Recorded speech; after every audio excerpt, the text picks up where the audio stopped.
A video of Chandrayaan-3 landing on the moon is going viral. It's quite evident that landing on the moon is a difficult task thanks to the sheer number of craters on the surface. So, why does the moon have so many craters?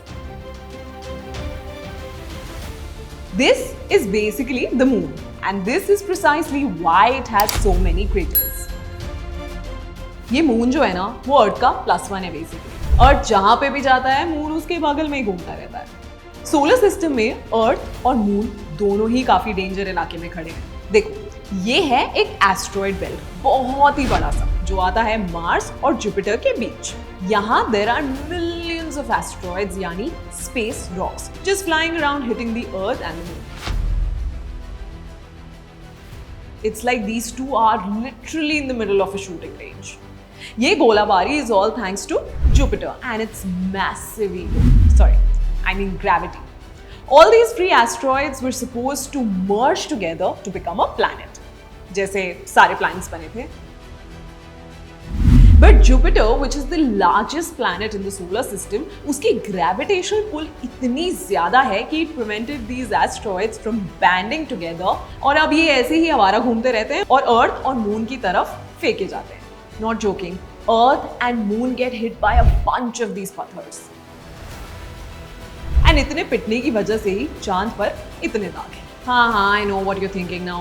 पिट तो दोनों ही रहे हैं, तो सिर्फ moon पे ही craters क्यों, अर्थ पर क्यों नहीं? सो ये जानने के लिए आपको अर्थ और मून के बीच के डिफरेंसेस समझने होंगे। If you paid attention in school, then you'll remember that Earth is surrounded by a massive layer of gas called, that's right, the atmosphere. This atmosphere is almost 10,000 kilometers in thickness, so naturally it becomes a suraksha kavach for the Earth, a protective shield, like a bulletproof vest. So जब भी asteroids, मीटियर्स, meteoroids वगैरह अर्थ की तरफ आते हैं, अर्थ का atmosphere उनको either deflect करके दूसरी तरफ फेंक देता है या फिर चलाकर राख कर देता है।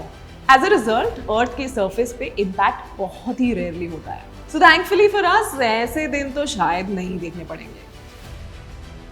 अब मून का क्या है ना, एटमॉस्फेयर उसका भी है, but it's almost nothing compare to that of the earth. Moon का एटमॉस्फेयर बहुत ही दुबला पतला सा है and it offers almost zero protection. इसलिए बेचारा मून ये सारे एस्ट्रॉइड्स वगैरह से मार खाता रहता है और इसके इम्पैक्ट से क्रेटर्स बन जाते हैं। फिर भी इतने सारे क्रेटर्स क्यों? हाँ तो देखो, अर्थ और मून दोनों ही 4 बिलियन साल पुराने हैं और 4 बिलियन सालों से ही इन पे एस्ट्रॉइड अटैक्स होते ही जा रहे हैं। बट अर्थ जो है इसके पास एडवांटेज है जियोलॉजिकल इवेंट्स का, जैसे volcanoes, tectonic movements, water beds, rains etcetera, जो टाइम के साथ क्रेटर्स के शेप को चेंज कर देते हैं या फिर स्मूथ आउट कर देते हैं। मून के पास ये ऑप्शन नहीं है। मून पे लिटरली कुछ नहीं होता, तो जो ये क्रेटर्स बन जाते हैं एक बार, वो वैसे ही रहते हैं, frozen in time. So now you know why the moon has so many craters on its surface. That's the gist. See you in the next one.